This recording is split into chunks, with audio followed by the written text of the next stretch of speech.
पंचचा या गीतेवरील निबंध नामक चिंतन मालिकेत आपण 14व्या निबंधाचा शेवटचा भाग बघतो.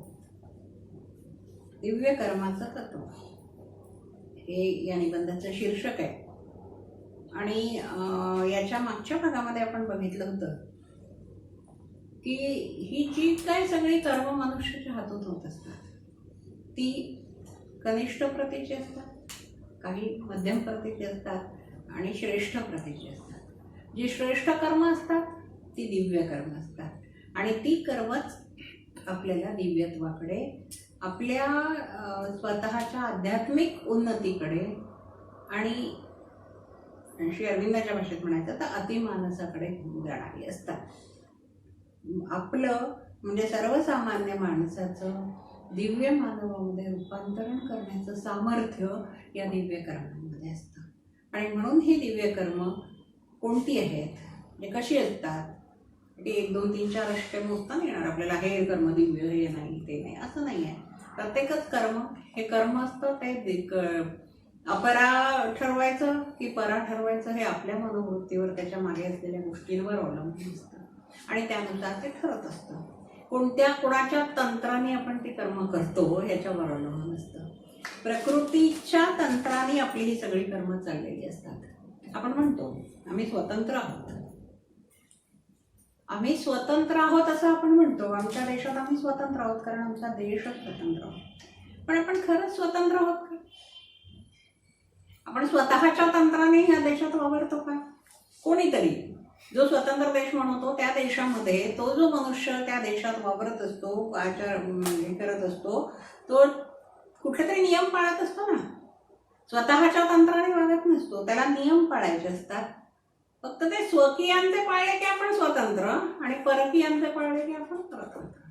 नियम पाळावेच लागतात, रहदारीचे नियम पाळावेच लागतात. ज्या देशात आहे त्या देशातले जे रहदारीचे नियम आहे ते पाळावे लागतात. आपल्याकडे किंवा इंग्लंडमध्ये गेलं की उजव्या बाजूनी वाहनं नाही चालवायची, डाव्या बाजूनी चालवायची, हे तंत्र तिथल्या देशाचं शासनाचं आहे, ते पाळतो. फ्रान्समध्ये गेल्यावर त्या डाव्या बाजूनं चालवण्याचं तंत्र पाळतो.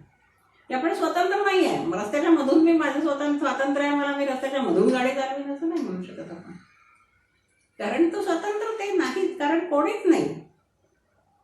मनुष्य हा स्वतंत्र नसतो. बाह्याच्या दृष्टीने पाहिलं आपण संपूर्ण देशाच्या मानाने तर देश स्वतंत्र असतो, परतंत्र असतो. आपला लोकतंत्र आहे. स्वतःच्या तंत्राने आपल्याला चालता आलं तर आपण स्वतंत्र असू, पण आपण लोकांच्या तंत्राने चालतो आणि खरोखरीच आपण लोकांच्या तंत्राने चालतो. लोक काय म्हणतील या 3 शब्दांमध्ये आपलं सगळं आचरण फिरत असतं. लोकतंत्राने चालणारं आपल्यासारखं उत्तम उदाहरण दुसरीकडे कुठे सापडणार नाही. तंत्र म्हणजे नियम. सुरुवातीपासून आपल्यावर नियम आहेत.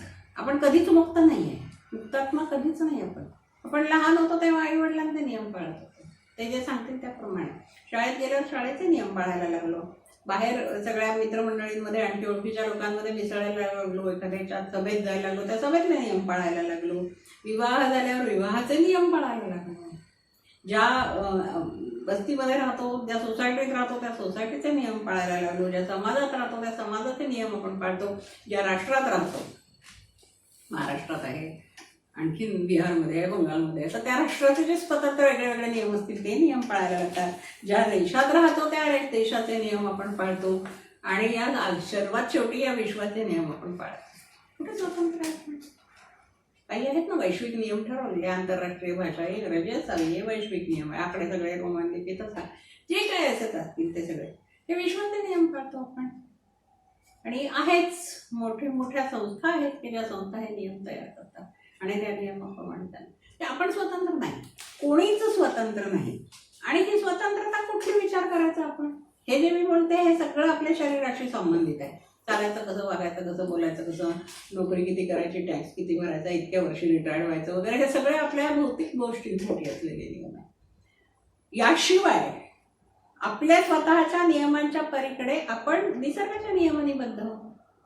आपल्या आसपासचं वातावरण आहे निसर्गाच्या नियमाने बद्ध आहे. वारा, पाऊस, थंडी, ऊन हे सगळे बद्ध आहोत आपण.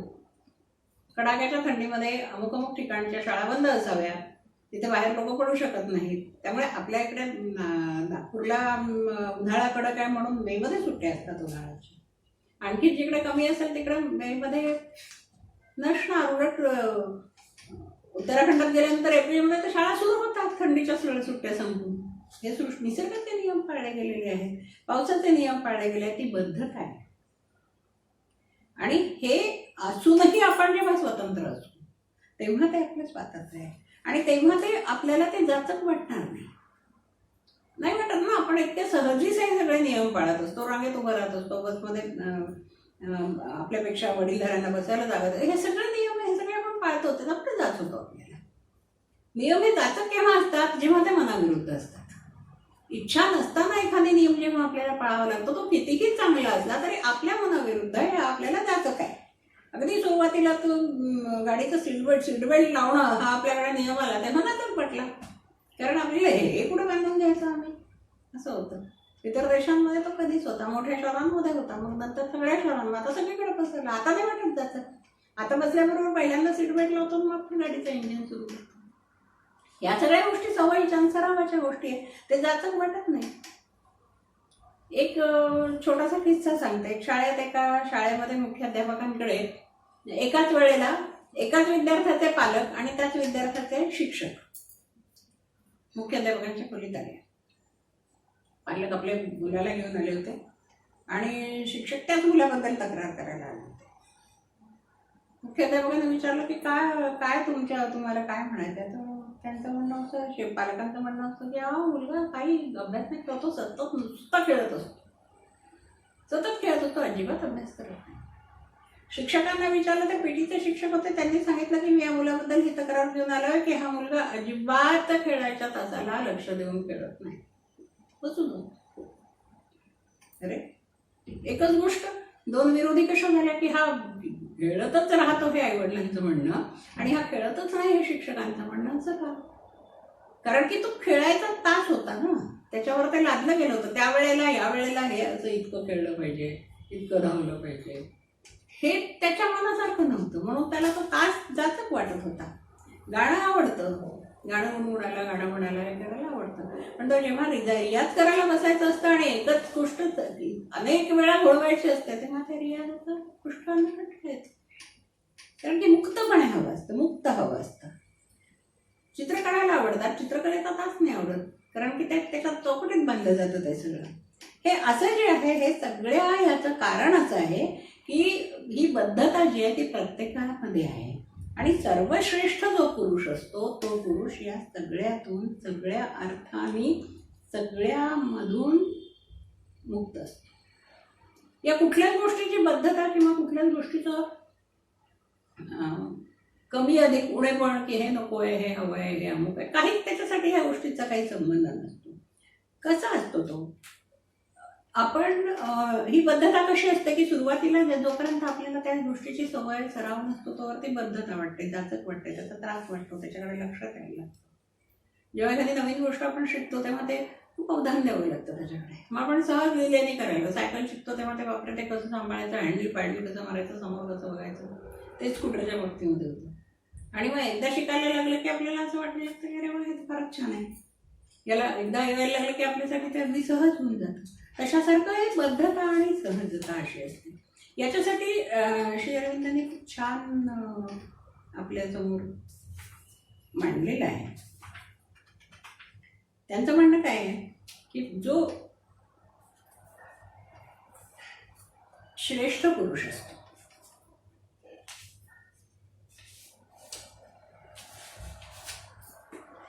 खऱ्या अर्थाने जो श्रेष्ठ पुरुष आहे, पुरुष श्रेष्ठ आहे, तो मूळ ज्ञानमय स्वयंभू एकमेव पुरुष आहे, पूर्ण पुरुष आहे. 159 पानावरचं हे उदाहरण आहे. थोडं आधीचं वाचूया म्हणजे याचा संदर्भ थोडासा आणखी चांगला लागेल. सर्वश्रेष्ठ पुरुष निर्गुण असून सर्व गुण संपन्न आहे. निर्गुण आहे तरीही सर्व गुण संपन्न आहे. प्रकृतीच्या कोणत्याही गुणाने, कर्माच्या कोणत्याही प्रकाराने तो बांधलेला नाही. आमची व्यक्तिता म्हणजे प्रकृतीच्या गुणांची बेरीज असते. आपलं व्यक्तिमत्व म्हणजे प्रकृतीच्या गुणांची बेरीज असते.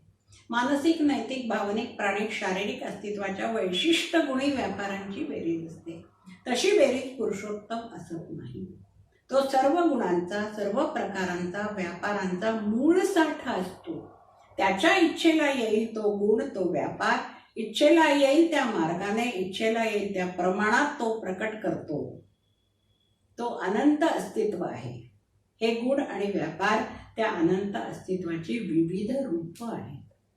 तो अमेय राशी आहे, बंधनातीत, वर्णनातीत वस्तू आहे. हे गुण आणि व्यापार त्या अमेयाला, अवर्ण्याला मापे, संख्या, मूर्ती या गोष्टींच्या द्वारा तालबद्ध, संख्याबद्ध रूपे देण्याचा विश्वव्यवहाराला अनुसरून प्रयत्न करतात. विश्वव्यवहाराला अनुसरून प्रयत्न करतात. तरी पण हा पुरुषोत्तम केवळ निर्वैयक्तिक विशेष शून्य वस्तू नव्हे, केवळ जाणीवयुक्त अस्तित्वाचा कच्चा माल, ज्यातून कोणत्याही विशेषांना, कोणत्याही व्यक्तींना रूप देण्यासाठी लागेल तो द्रव्यसंभार घेता येईल, असा केवळ जाणीवयुक्त अस्तित्वाचा तो कच्चा माल नव्हे. तो खऱ्या अर्थाने पुरुष आहे. पुरुष श्रेष्ठ आहे, मूळ ज्ञानमय, स्वयंभू, एकमेव पुरुष आहे, पूर्ण पुरुष आहे. अगदी सर्व प्रकारची नाती, सर्व प्रकारचे संबंध, अगदी जिव्हाळ्याचे, निकटचे, मानवसुलभ संबंध, पराकोटीचे मानवोचित संबंध देखील ठेवणारा असा पूर्ण पुरुष हे पुरुषोत्तमाचे खरे स्वरूप आहे. तो मित्र आहे, साथी आहे, प्रेमिक आहे, सवंगडी आहे, वाटाडे आहे, गुरु आहे, धनी आहे, ज्ञान वितरण करणारा आहे, आनंद वितरण करणारा आहे. पण ही सर्व नाती, हे सर्व संबंध स्वच्छंदानुसार ठेवणारा आहे. या कोणत्याही संबंधांच्या बंधनात अडकून राहणारा तो नाही. खरी ईश्वरी प्रकृती म्हणजे पुरुषोत्तमाची प्रकृती. जो दिव्य कर्म करणारा पुरुष श्रेष्ठ असतो, तो या सगळ्या गोष्टींच्या पल्याड असूनही या सगळ्यामध्ये असतो. तो वारा नाही, पण वाऱ्यात तो आहे.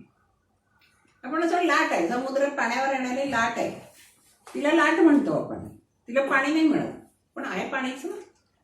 तिच्या स्वरूपावरून आपण तिला लाट म्हणतो. तशी त्याच्या स्वरूपावरून, त्याच्या त्या याच्या आवश्यकतेवरून त्या गोष्टीला दिली गेलेली नाव आहे. हा सर्वश्रेष्ठ पुरुष.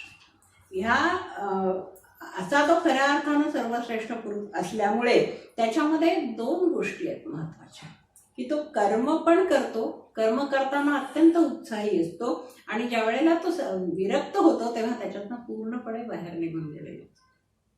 गोकुळात होता तेव्हा कृष्ण सवंगडी होता सगळ्यांचा, त्यांच्याशी खेळत होता, त्यांच्यावर राहत होता, त्याच्याशिवाय बाकीच्या कोणाचं पान हलत नव्हतं. एकदा गोकुळ सोडून परत गेल्यानंतर ते मला पण वळून नाही पाहिजे.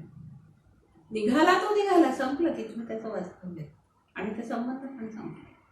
सगळ्यांचं सगळं असूनही तो कोणातच नसलेला, सवंगडी आहे, वाटाडे आहे, हे जे आपण पाहिलं हे सगळे सद्गुण श्रीकृष्णाला लागून सगळं काही आहे. पण सगळं काही असूनही मग त्याच्याही पुढे अष्टांगुळे उरलेला तो असा आहे.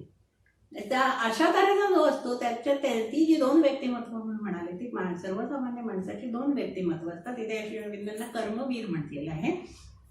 कर्मवीराचे अत्युत्साही व्यक्तित्व किंवा तत्वप्रिय ज्ञानी माणसाचे उदासीन निर्व्यक्तित्व, या दोन्ही गोष्टी त्याच्यामध्ये असतात. या दोन्ही गोष्टी पूर्ण दिव्य आदर्शाच्या वर्गात बसू शकत नाही. ज्या विरोधी वृत्ती पण आहेत प्रेमी माणसाची आणि दुसरी संन्यासी किंवा ध्यानमार्गी तत्वज्ञानी, आता वर्णिलेल्या वृत्ती केवळ क्षरपुरुषाच्या कर्मव्यवहारात बुडलेल्या किंवा केवळ अक्षर पुरुषाच्या शांतिमय अवस्थेत सर्व काळ राहू इच्छिणाऱ्या मानवाच्या वृत्ती आहेत. या अक्षर ब्रह्माच्या वृत्ती नाहीत, त्या तत्वाच्या वृत्ती नाहीत, या मानवाच्याच वृत्ती आहेत. सतत कार्यप्रवण असणाऱ्या मानवाच्या वृत्ती आहेत. उत्साही, कर्मवीर म्हटलंय की सतत उत्साही जो असतो म्हणजे तो धडपड करणारा असतो, सतत काहीतरी करत राहणं त्याच्यामध्ये असतं. जसं सागर सतत उचंबळतो, सागर सतत त्याच्यात हालचाल होत असते, तशासारखा तो असतो. कारण तो रजोगुणी असतो. धडपड करणारी व्यक्ती ही रजोगुणी असते. कोणत्याही कार्यासाठी सतत उत्सुक असते, आणि कोणतंही कार्य केल्याने त्या व्यक्तीला पूर्ण समाधान कधी मिळतच नाही. काहीतरी याच्यात राहिलंच आहे, काहीतरी कमतरता आहे, हवं होतं तसं झालंच नाही, ही जी हुरहुर आहे ही रजोगुणाची होत आहे, आणि म्हणून त्याच्या हातून पुढे कार्य होत राहतात. त्या आहे त्या गोष्टीमध्ये समाधान मारून शांतपणे तो बसला तर तो पुढे काम करू शकणार नाही. तो रजोगुणी, कोणत्याही ध्येयाने समाधान नसणारी, कारण त्याची मानवी पूर्णत्वाची जी कल्पना आहे, अशा रजोगुणी माणसाची, धडपड करणाऱ्या, कार्य करणाऱ्या माणसाची जी मानवी पूर्णत्वाची कल्पना आहे ती मानवी हृदय, मन आणि शरीर यांच्या सर्वोच्च व्यापारांवर आधारलेली आहे. म्हणजे जे दिसतं आहे ते सर्वोच्च, सर्वोत्तम, सर्वश्रेष्ठ कसं होईल यासाठी त्याची धडपड असते.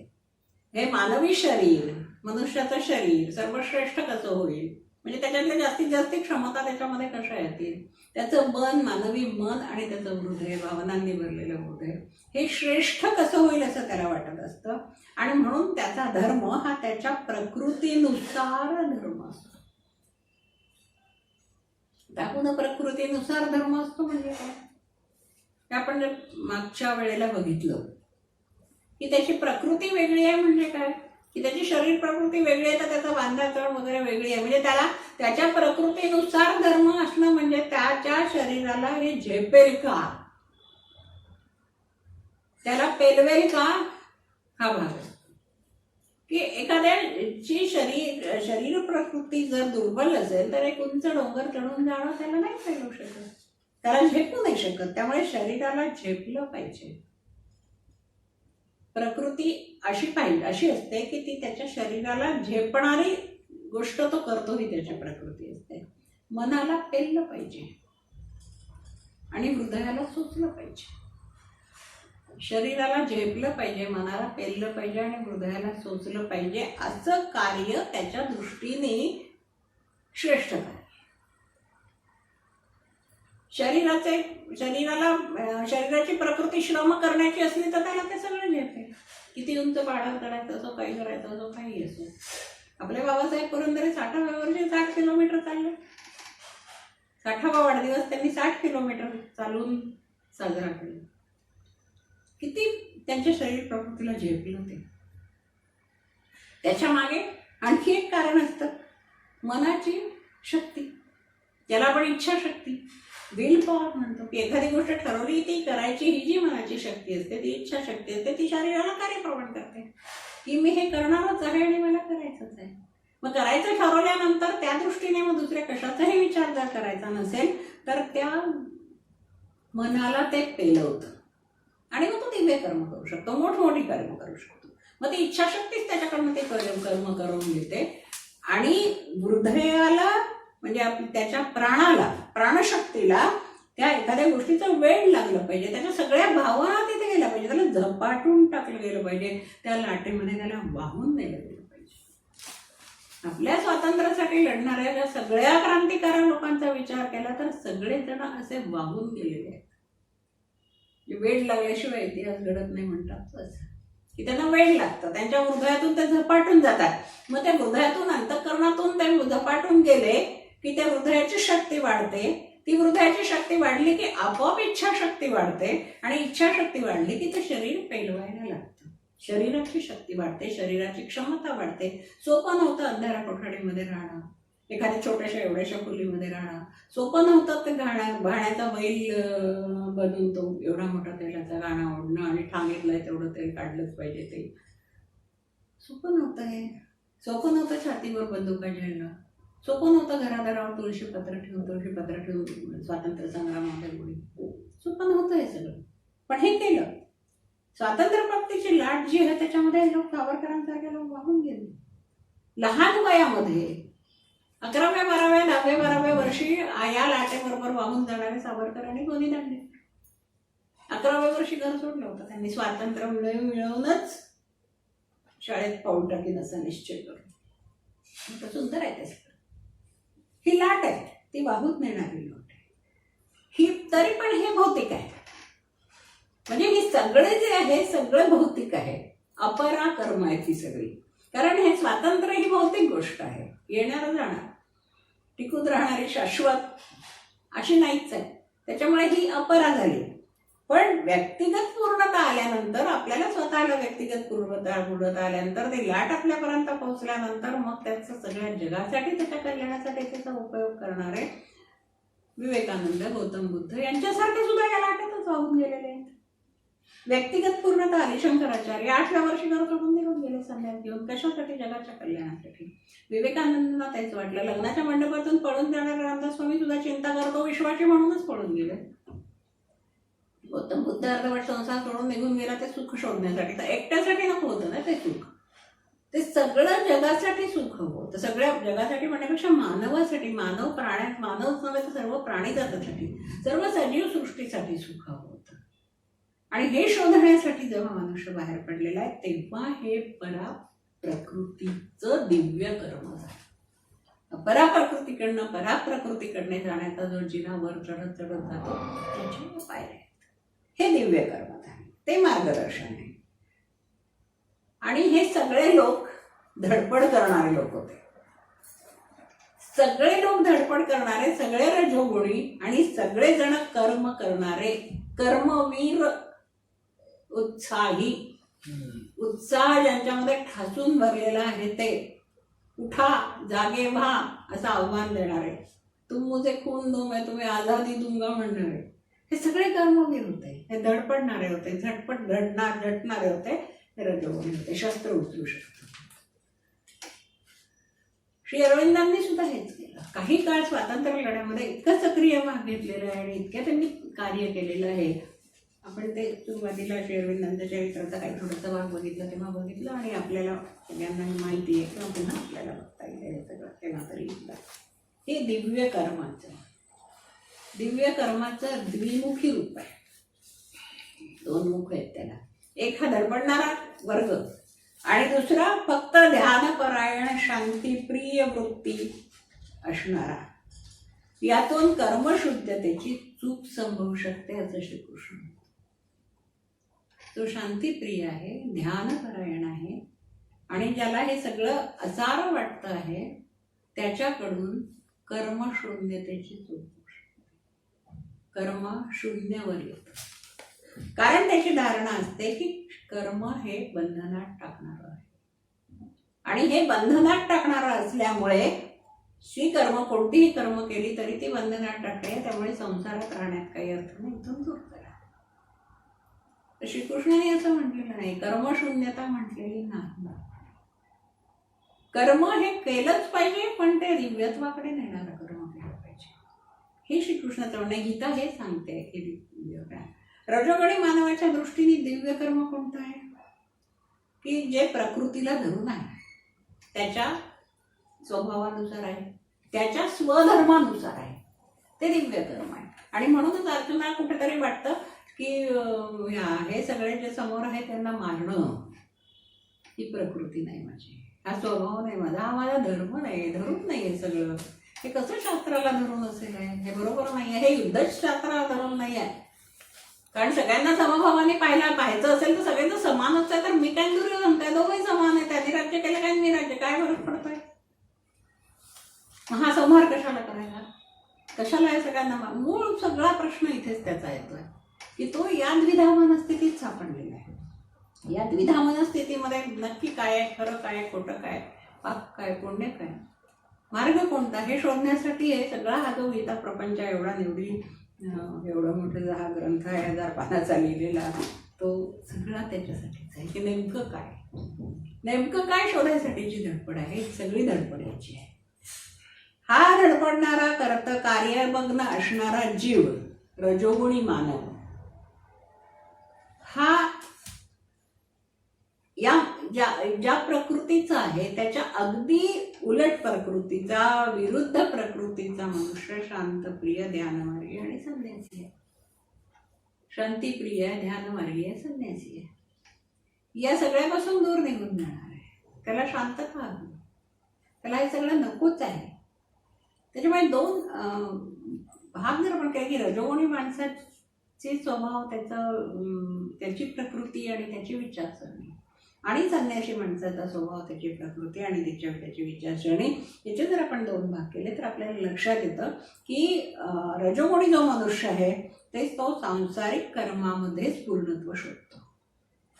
संसार प्रपंचामध्ये, या सृष्टीमध्ये जे काय हे कर्म आहे त्याच्यामध्ये पूर्णत्व शोधतो. संन्यासी मात्र संसार आणि कर्म हे अपूर्णता आणि बंधन यांचं स्थान आहे असं मानतो. वासनेमुळे ज्ञान मलिन होते असं मानतो.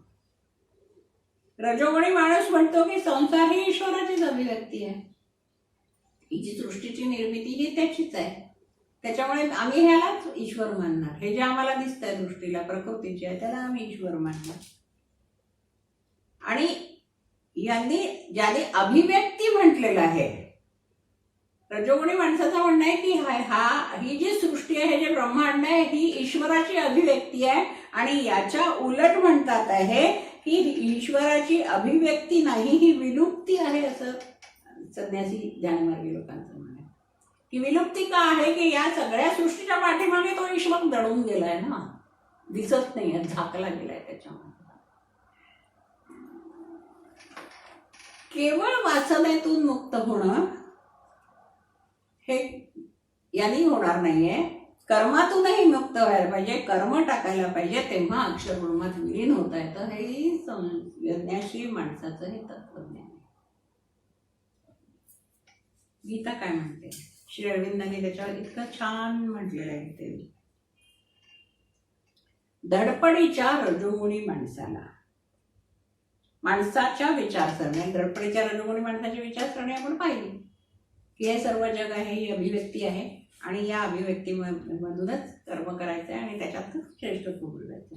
त्या विचारसरणीला गीतेचं उत्तर असे आहे, होय, तुझ्या म्हणण्यात काही तथ्यांश आहे. जीवनात दिव्यतेचा व्यवहार, मानवात ईश्वराची सिद्धी या गोष्टी आदर्श पूर्णतेचा भागच आहेत. पण ते केवळ बाह्य गोष्टीत, बाह्य जीवनात, कर्मतत्वात तुम्ही स्वतःला बंदिस्त करून घेऊनही पूर्णता तुम्ही शोधत राहाल तर ती तुम्हाला मुळीच सापडणार नाही. 160 पानावर शेवटला पॅरेग्राफ आहे. कारण स्वधर्माप्रमाणे वागणे, प्रकृती धर्माप्रमाणे वागणे हा पूर्णतेचा व्यवहार नियम असला तरी कनिष्ठ प्रकृतीच्या गुणांचे अंकित होऊन वागणे, तिच्या द्वंद्वाचे म्हणजे रागद्वेषांचे अंकित होऊन वागणे हा अपूर्ण सदोष व्यवहार नियम आहे. आणि तुम्ही स्वतःला बाह्य जीवनात कोंडून घेतले तर तुम्ही असेच वागणार. तुम्ही नेहमी गुणांचे, रागद्वेषांचे अंकित असणार, सुखदुःखांचे गुलाम असणार. विशेषतः वासनाग्रस्त रजोगुणाचे, क्रोधाचे, दुःखाचे, विषय हव्यासाचे जाळे पसरणाऱ्या रजगुणांचे तुम्ही गुलाम होणार. वासना हे सर्वभक्षक, सदा धडपडणारे तत्व आहे. कधीही संतुष्ट न होणारा तो अग्नी आहे. तुमचे अहित कर्म या अग्नीने वेढलेले आहे. हा वासनारूप अग्नी ज्ञानाचा सनातन वैरी आहे. अग्नीवर धुराचे, आरशावर धुळीचे आवरण पडावे तशा तुमच्या प्रकृतीत ज्ञानावर वासनेचे आवरण पडलेले असते. तसे तुमच्या प्रकृतीत ज्ञानावर वासनेचे आवरण पडलेले असते. ही वासना तुम्ही मारून टाकाल तेव्हा तुम्हाला आत्म्याच्या शांत, स्वच्छ, प्रकाशमय तत्वात राहून जीवन व्यतीत करता येईल. वासना हे जे अपूर्णतेचे सनातन मूळ ते इंद्रियात, मनात, बुद्धीत बैठक मारून बसलेले आहे. आणि या इंद्रियात, मनात, बुद्धीत कनिष्ठ म्हणजे अपरा प्रकृतीच्या क्षेत्रात तुम्ही पूर्णता सिद्धीचा प्रयत्न मर्यादित करणार. असा प्रयत्न निष्फळ होणार हे ठरलेले आहे. तुमच्या प्रकृतीची एक बाजू धडपडीची रजोगिणी आहे. तुम्ही ध्यानप्रिय शांतीची या धडपडीच्या बाजूला जोड द्यावयास हवी. तुम्ही कनिष्ठ प्रकृतीच्या दास्यात सध्या आहात, तेथून तुम्ही जर त्रैगुण्यातील स्थितीत गेले पाहिजे. आत्मा हे तुमच्यातील सर्वश्रेष्ठ तत्व, या तत्वावर त्रैगुण्यातील अवस्था आधारलेली असते. येथे आत्मशांतीचा लाभ होतो. हा लाभ तुम्ही करून घेतला म्हणजेच तुम्ही खरे स्वतंत्र दिव्य कर्म करण्यास स्वतंत्र समर्थ व्हाल. हा एक खूप छान विचार आहे.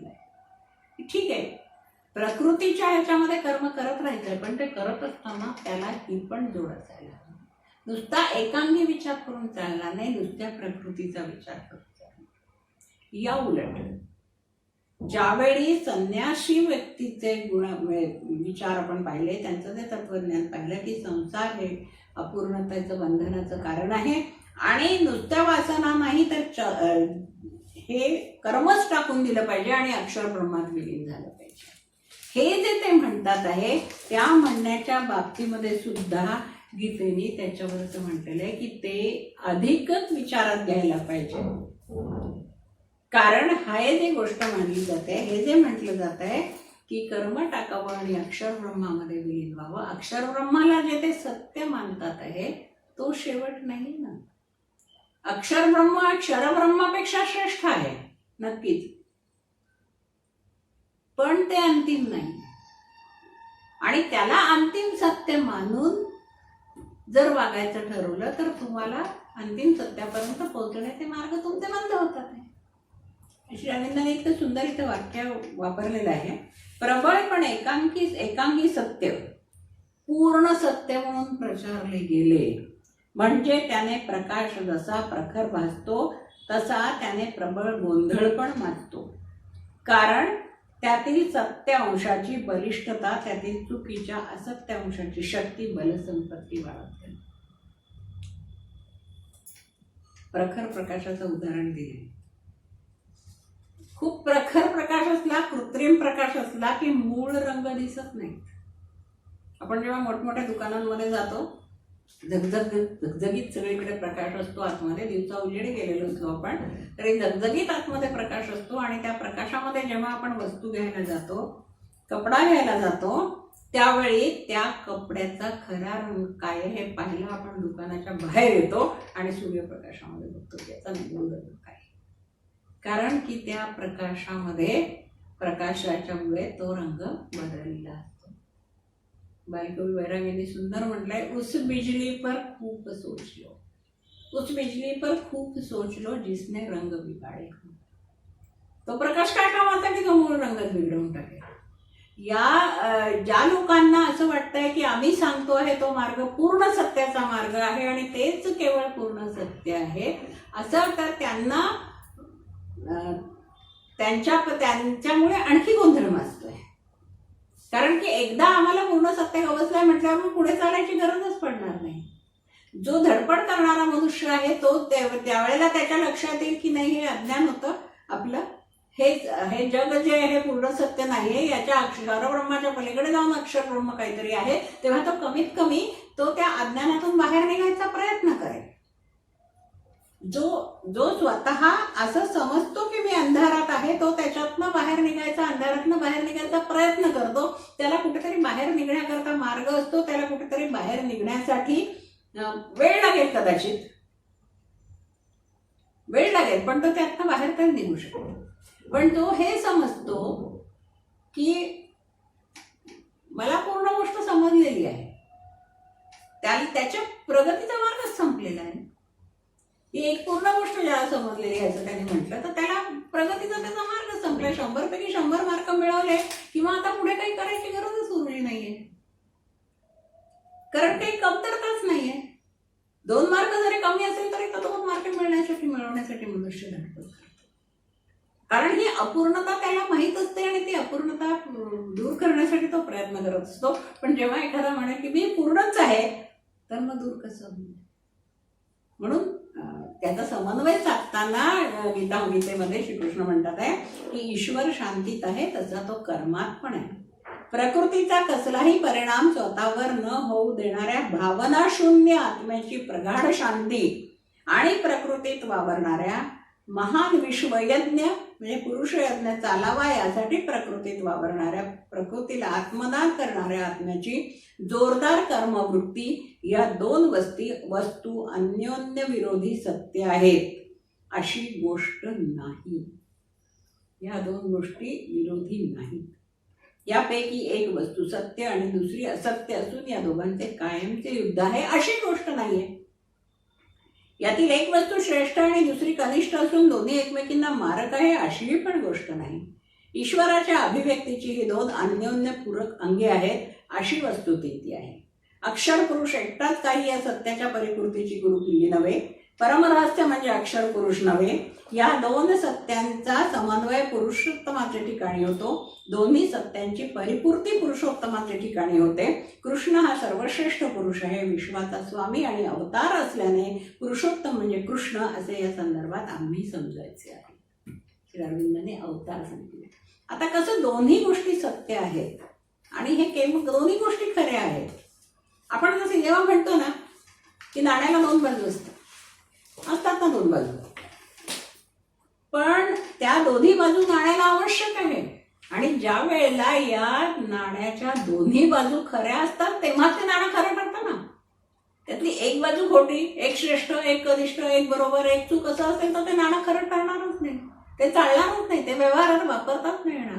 एवढ्याशा नाण्याची जरी स्थिती आहे की ज्याच्या दोन्ही बाजू सत्य असल्या पाहिजे, दोन्ही बाजू अन्योन्य पूरक असल्या पाहिजे, एकमेकांना पूरक, तरच ते नाणं चालणार आहे असं आपण जेव्हा म्हणतो, तेव्हा ह्या परमार्थाच्या व्यवहारामध्ये जे नाणं खणखणीतपणे वाजायला हवं आहे त्याच्यासाठी कर्मयोग करणारा, कर्मयोगी धडपडणारा पण हवा आहे, ते एकाच ठिकाणी हवा आहे. आणि त्याच ठिकाणी त्याची दुसरी बाजू अपरिमित शांती प्राप्त करणारी अशी हवी आहे. आणि या दोन्हीच्या ठिकाणी, दोन्ही ज्याच्या ठिकाणी आहे तो पुरुषोत्तम आहे.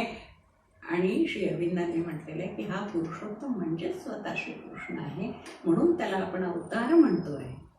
नेमका अवतार काय, अवताराची संकल्पना काय, पुढच्या निबंधात आपण ते समजून घेऊया. आज इथंच थांबूया. धन्यवाद.